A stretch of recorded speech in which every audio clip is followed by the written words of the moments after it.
what led you to think about Alcove then? Where does that idea come from? So, And the yeah, tech side of it as well, because that's not something you've apart from your spreadsheets, you haven't really got a technical background, and yet no. Alcove is very much a tech company in many respects. So yeah, talk us through that. Yeah, exactly. So basically, apart from the kind of PlayStation chipping business, Mm, which was an e-commerce business, and then there was also another business attached to it called PSX Games, where we sold games.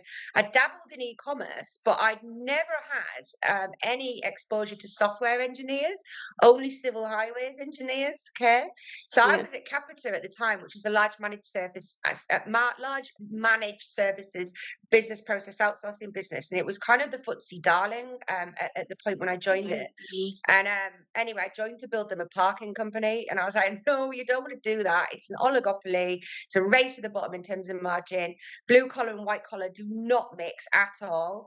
So basically, they said, come in, have a look, see if there's any opportunities to bid or pull together something. And then after about 3 and they went, "What else can you do?" I was like, social care. So I'd been doing bits and bobs of consultancy in social care, and I've got a sister with a learning disability, so I've always kind of weirdly traversed around that sphere, but never in it. And then I'd seen also that basically the future for older adults and for disabled people was pull cord in the bathroom and equally a box in the hallway that made noises and Mhm. made telephone calls. And that was the current status quo, is to keep people living independently and in their own homes as long as possible. And largely it was a reconfigured BT landline that just talked out into a speakerphone. So that was as technical as it was. So I joined Capita. They said, what else can you do? And I spotted that there was an opportunity to produce a technology platform to provide insights to keep people safe at home Mhm. that mirrored the principles of the current status quo.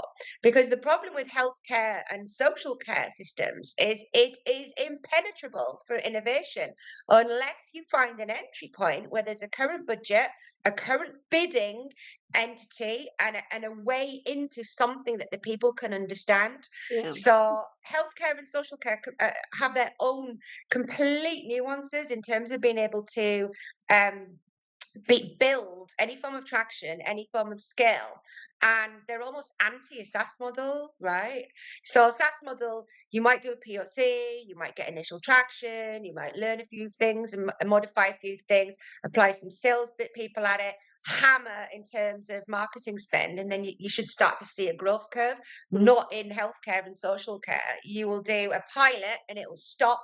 You'll do another pilot and it'll stop, and every time you're generating brilliant outcomes, but your client leaves, they haven't got a budget, Yeah. or they don't know what to do, right? So there's not enough money in the pot as it is. So when I was at Capita, I pulled together this business plan that showed how Capita could build a technology platform and use this to enter the social care technology space, and then at that time, they kind of went, "Oh no, we don't want to do that. We want to do some more bids in that space. So how about you keep with us doing that?" And I was like, "No."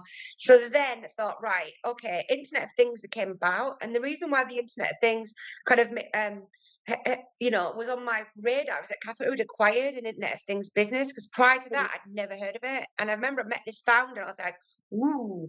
So I looked at Birmingham City Council's telecare tender spec, and then thought about IoT, and I produced this vision brochure for West Sussex County Councils showing like grannies in Google glasses, right? Which still haven't, no one's managed to get the glasses market working yet. Like 12 years later, and then and then um, and then thought, right, okay, we could do this. So and at the time, I had a co-founder, so effectively, we won some grant money, and then I said sayonara to my well-paid six-figure job to go and slog it out, having my credit card bounce in Tesco, and watch cash flow for the next 5 early years. But yeah, so that's how Alcove came about. And then from that point, in order to keep money coming in before we raised money and built the first part of the technology platform, like kind of stuck to doing bits and bobs of consultancy to keep the money flowing in. Right. So Alcove was formed. Took in a little bit of money from early stage investors, but not too much.